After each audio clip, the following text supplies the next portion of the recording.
বন্ধুরা, একই দুর্ঘটনার পুনরাবৃত্তি ঘটল। দৌলতদিয়ার 7 নম্বর ফেরিঘাটে আবারও একটি যাত্রীবাহী বাস ডুবে গেছে।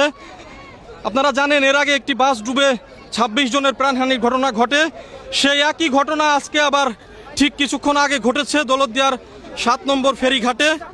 এখানে এই যে ফেরি, করবি ফেরি, এই ফেরিতে উঠে যায় একটি বাস, এসবি পরিবহনের একটি যাত্রীবাহী বাস। বাসটি কুষ্টিয়া থেকে আসে এবং কুষ্টিয়া থেকে আসার পরে এই বাসটি এই ফেরিতে উঠে যায় এবং ফেরিতে উঠে যাওয়ার পরেই এই যে ফেরির যে ডালা, এই ফেরির ডালা ভেঙে ঠিক এই জায়গা দিয়েই আপনারা দেখতে পাচ্ছেন ক্যামেরার সাহায্যে, ঠিক এই যে এই জায়গা দিয়েই এই যে ডালা ভেঙে এই জায়গা দিয়েই বাসটি নদীতে পড়ে গেছে। আপনারা দেখতে পাচ্ছেন এই যে ডালা, এই ডালাটি ভেঙে নদীতে ঠিক এই জায়গাটিতে এই মুহূর্তে বাস রয়েছে।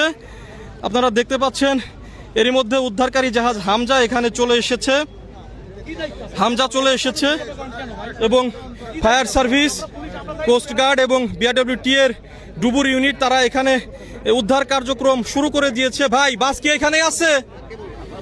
ফায়ার সার্ভিসের যারা ডুবুর ইউনিটের সদস্যরা আছেন তারা বলছেন যে বাসটি এখনো পর্যন্ত এখানেই আছে। আমরা প্রশাসনের সঙ্গে কথা বলেছি, তারা বলেছেন যে হতাহতের আশঙ্কা তেমন একটি নেই, তবে বাসটি যখন উদ্ধার হবে, উদ্ধার করার পরেই বোঝা যাবে আসলে কোনো হতাহত আছে কিনা। আপনারা জানেন গত 25শে মার্চ এরকম একটি ঘটনা ঘটে দৌলতদিয়ার 3 নম্বর ফেরিঘাটে। 3 নম্বর ফেরিঘাটে একটি বাস ডুবে যায় এবং সেই ঘটনায় 26 জনের প্রাণহানির ঘটনা ঘটেছিল। আজকেই এই দৌলতদিয়ার এই 7 নম্বর ফেরিঘাটে একই দুর্ঘটনার পুনরাবৃত্তি ঘটল। এই যে ফেরি করবি, এই ফেরি করবি থেকেই যাত্রীবাহী বাসটি নদীতে ডুবে যায় এবং নদীর মধ্যে এখনো বাসটি আছে। আপনারা দেখতে পাচ্ছেন উৎসুক জনতা এখানে ভিড় করেছেন, প্রশাসনের লোকজনও এখানে আছেন। ঠিক এই জায়গাটিতেই বাসটি এখনো পর্যন্ত এই জায়গাটিতেই বাসটি ডুবে আছে। এখানে উদ্ধার তৎপরতা চলছে, উদ্ধার কার্যক্রম চালাচ্ছে। আপনারা দেখতে পাচ্ছেন উদ্ধারকারী জাহাজ হামজা এখানে এসে পৌঁছেছে।